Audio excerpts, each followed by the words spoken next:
வணக்கம் அன்பர்களே. இந்த நிகழ்ச்சியின் நோக்கம் நம்முடைய அபூர்வாஸ் நிறுவனர் ஆன்மீக சிந்தனை செம்மல் டாக்டர் கோ பரமசிவம் உங்களுடன் உறவாட வேண்டும், அதற்கு நீங்கள் எனக்கு பக்கபலமாக இருக்க வேண்டும் என்று கேட்டுக்கொண்டார்.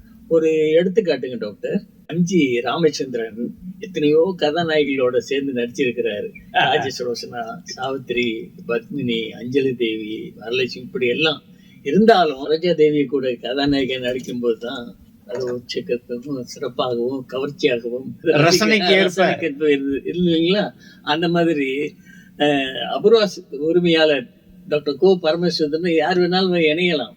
நிறைய பேர் உங்களுக்கு கேட்டு, அதாவது இந்த நிகழ்ச்சி ரங்காயன் மேரா, வானொலி 6, அப்புறம் மின்னல் FM எல்லா இதையும் கட்டி ஆண்ட 2 ஜாம்பவான்களோடு அந்த நிகழ்ச்சியை நடத்துறதுல ரொம்ப சந்தோஷம். ஒன்று, என்னுடைய வலது பக்கத்துல உயர் திருமிகு தங்கராஜ் அவர்கள் இருக்கிறார். பிரம்மாண்டமான செய்தி வாசிப்பாளர், நீண்ட காலம் நம்மோடு இருந்திருப்பாரு. இன்னைக்கும் ஆன்மீக சிந்தனை செம்மலாக ஆன்மீக சுற்றுலாவுக்கெல்லாம் சென்று கொண்டு இருக்கக்கூடியவர். இந்த பக்கம் பார்த்தீங்கன்னா காலங்காலமாக ஏறக்குறைய அபூர்வாஸ் நிறுவனத்துடைய தோற்றத்திலிருந்து வானொலியில எப்போ நம்ம கால் பதிச்சோமோ முதல் நிகழ்ச்சி இல்லையா, அந்த முதல் நிகழ்ச்சியில கர்ணனுடைய பாட்டு தான் உள்ளத்தில் நல்ல உள்ளம் அப்படின்ற சொல்லக்கூடிய பாட்டு.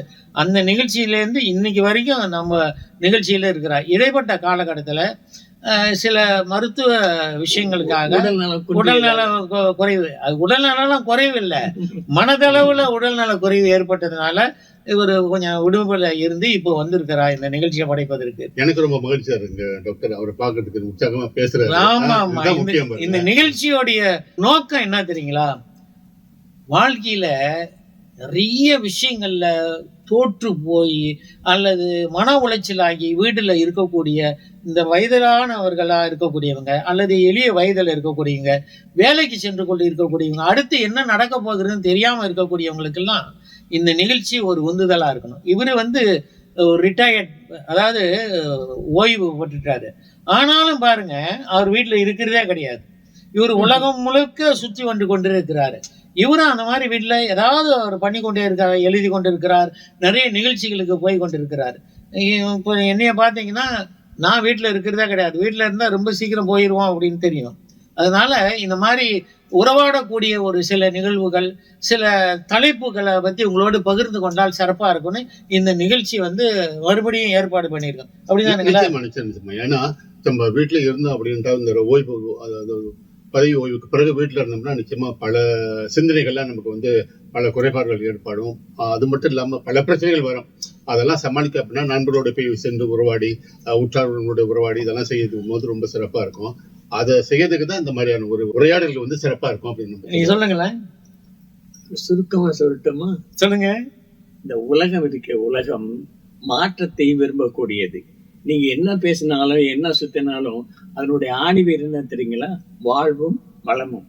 அந்த வாழ்வும் வளமும் ஒரு புதிய திசையில புதிய இலக்கை நோக்கி ஒரு வேறு விதமாக நடத்தி போகும்.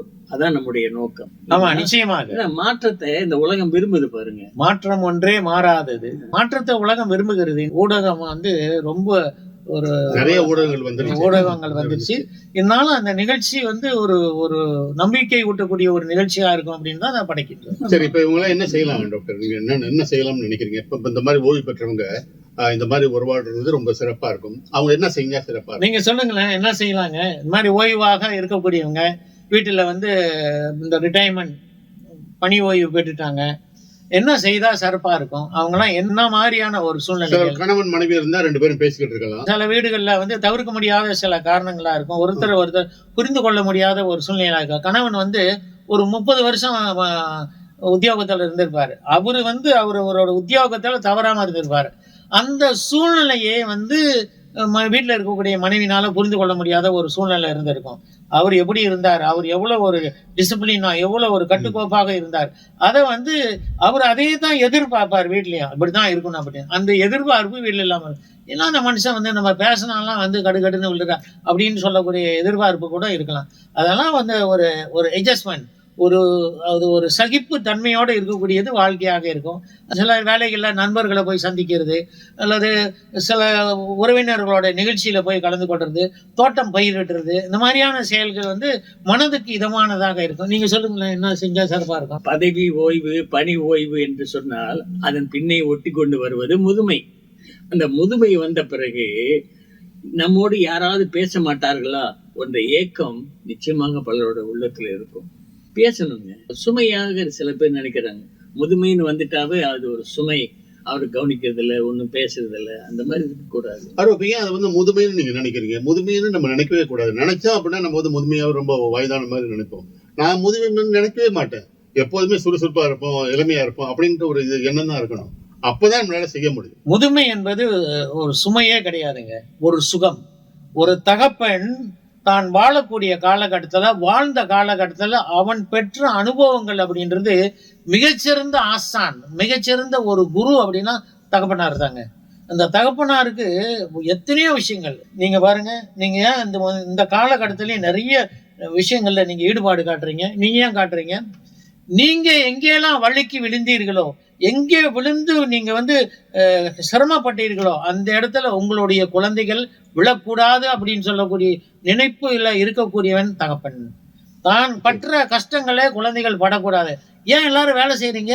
ஏன் எல்லாரும் சேர்த்து வைக்கிறீங்க? உங்க குழந்தைகளுக்கு தான் அப்படின்னு. இந்த பணி ஓய்வு பெற்ற காலகட்டத்திலேயும் சில பேர் வந்து கடுமையாக வேலை செய்கிறாரு. ஏன்? தன்னுடைய குழந்தைகள் அல்லது கடனை நம்ம வச்சுட்டு போயிடக்கூடாது அப்படின்னு சொல்லி அவங்க பண்றாங்க. ஆனா நம்ம இப்படி கொஞ்சம் மாத்தி யோசனை பண்ணுவோங்க. இவர்களை சுமையாக நினைக்காமல் சுகமாக நினைத்து பாருங்கள்.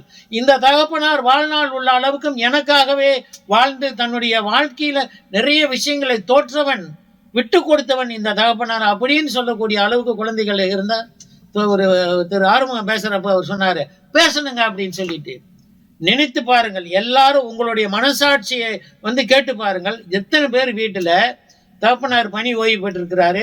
நீங்க ஒரு பெரிய மருத்துவரா இருக்கலாம், நீங்க பெரிய கார்டியோவாஸ்குலர் சர்ஜனா இருக்கலாம், நீங்க ஒரு பெரிய அனஸ்தீசிஸ்டா இருக்கலாம், நீங்க ஒரு பிரெயின் சர்ஜனா இருக்கலாம், வெளிநாட்டுல நீங்க வந்து லட்சங்களை பார்க்கக்கூடிய பெரிய ஆளா இருக்கலாம், சயின்டிஸ்டா இருக்கலாம், எது வேணுமானாலும் இருக்கலாம். ஆனா உங்களுக்கு ஒரு தகப்பனா இருக்காரு வீட்டுல, அப்பா நீங்க சாப்பிட்டீங்களா, எப்படி இருக்கீங்க, உடம்பெல்லாம் நல்லா இருக்குதா அப்படின்னு கேட்கறது விஷயம். வர்றது நீங்க உங்க வேலையை மட்டும் பார்த்துக்கிட்டீங்க.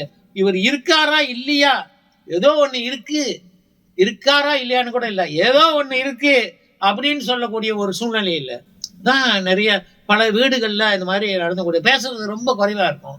ஏன்னா அந்த ஒரு குறிப்பிட்ட வயதுல அவங்கவுங்க வேலைக்கு, ஒரு ஆசிரியரா இருப்பாங்க, ஒரு ப்ரொஃபஸரா இருப்பாங்க, லெக்சரரா இருப்பாங்க, அவங்கவுங்க வேலையை தான் பார்த்து கொண்டிருக்கிறார்கள். ஆனா நீங்க நினைத்து பாருங்கள், எந்த காலகட்டத்திலயும் நீங்க குழந்தையா இருக்கக்கூடிய பருவத்துல உங்க கூட உங்களுடைய தகப்பனார் பேசாம இருந்ததே கிடையாது. அவங்க வந்து வயதான காலகட்டத்துல சுமையாக நம்ம நினைக்க வேணாம், சுகமாக நினைத்து எத்தனையோ வீடுகள்ல தாய்மார்கள்லாம் வந்து இன்னைக்கு ஆயா வேலை தான் செஞ்சுட்டு இருக்காங்க. ஆமா தானுங்களா? குழந்தைகளை பாக்குறது அவங்களுக்கு ஒரு வேலை, சமைக்கிறது, குழந்தைகளை பாக்குறது, அவங்கள கொண்டு போய் இந்த கிண்டர்கார்டன்ல கொண்டு போய் போட்டு இப்படி எல்லாம் கூட நிறைய வீடுகள்ல செஞ்சுக்கிட்டு இருக்காங்க. எத்தனை பேர் அதெல்லாம் நம்ம நினைச்சு பாக்குறோம். சரி, வாழ்வும் பலம் நிகழ்ச்சியின் இது ஒரு புதிய தொடரின் முதல் நிகழ்ச்சி. முன்பெல்லாம் நம்ம வந்து 3/4 மணி நேரம் நிகழ்ச்சி படைச்சிருக்கிறோம், 1 மணி நேரம், ஏன் 2 மணி நேரத்துக்கு கூட நாம் நிகழ்ச்சி படைத்திருக்கின்றோம்.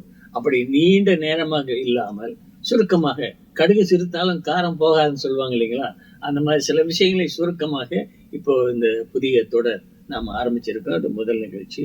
இதுல தலைமையேற்று சிறப்பாக நடுநிலை வகித்தவர்களுக்கு நன்றி சொல்லி, தங்கராஜுக்கும் நன்றி சொல்லி விடைபெறுவாங்களா. குழந்தைகள் வந்து பெற்றோரை வந்து என்ன ஒரு வேலையா இருந்தாலும் சரி, அவங்கள்ட்ட ஒரு அன்பா பேசி, அவங்கள்ட்ட ஒரு ஆறுதல் சொல்லி, நல்ல சொற்களை பேசி ரொம்ப சிறப்பா அவங்கள பாத்துக்கிறது வந்து ரொம்ப சிறப்பா இருக்கும். மிகச்சிறந்த வழிகாட்டி தகப்பனாருங்க. இவரெல்லாம் ஒரு தகப்பனாரா இருக்கிறாருன்னா இவரோட அனுபவம் அப்படின்றது பரந்த அனுபவம். இந்த அனுபவம் அவர்களுடைய குழந்தைகளுடைய வாழ்க்கைக்கு ஒரு வழிகாட்டியாக இருக்கும். அதே போல இவர் தான் எல்லாருக்கும் அந்த மாதிரி வழிகாட்டியா இருக்கும்.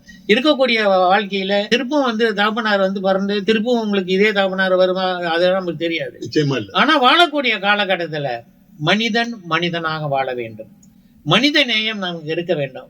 வெளியூர்ல எனக்கு வேலை, நான் வந்து உங்களை கொண்டு போய் ஹோம்ஸ்ல விட்டுறேன், அந்த ஆசிரமத்துல கொண்டு விட்டுறேன், நீங்க அங்க இருங்க அப்படின்னு சொல்லக்கூடிய விஷயத்தை நீங்க வந்து அமெரிக்காவில் ஹார்வர்ட் பல்கலைக்கழகத்துல பட்டம் பெறலாம் பாருங்க. ஆனா உங்களோட தகப்பனார் வந்து இங்க எங்கேயாவது ஒரு ஆசிரமத்தில் போய் உட்காந்துருக்கிற மாதிரி அடுத்த வேளை சாப்பாடு எப்போ வரும்னு பார்த்து கொண்டிருக்கக்கூடிய ஒரு சூழ்நிலை இருக்காது. ஹார்வர்ட் போறதுக்கு அடித்தளமாக இருந்தவர் தகப்பனார் அப்படின்றத மனசுல கொள்ளணும். எல்லாரும் தங்களுடைய தகப்பனார் தாயார்கிட்ட சொந்த பந்தங்கள் அல்லது உங்களோட சகோதரிகளை நீங்க கட்டி கொடுத்துருப்பீங்க, அவங்க ரொம்ப சிரமமான சூழ்நிலை இருப்பாங்க. ஒரு எட்டு அவங்கள போய் பாருங்க. அதுவே வாழ்க்கையில நமக்கு ஒரு திருப்தியை கொடுக்கக்கூடிய சூழ்நிலையாக இருக்கும் என்று கூறி இந்த நிகழ்ச்சியை ஒரு மங்களமான நிறைவு செய்கின்றோம். நன்றி. வணக்கம்.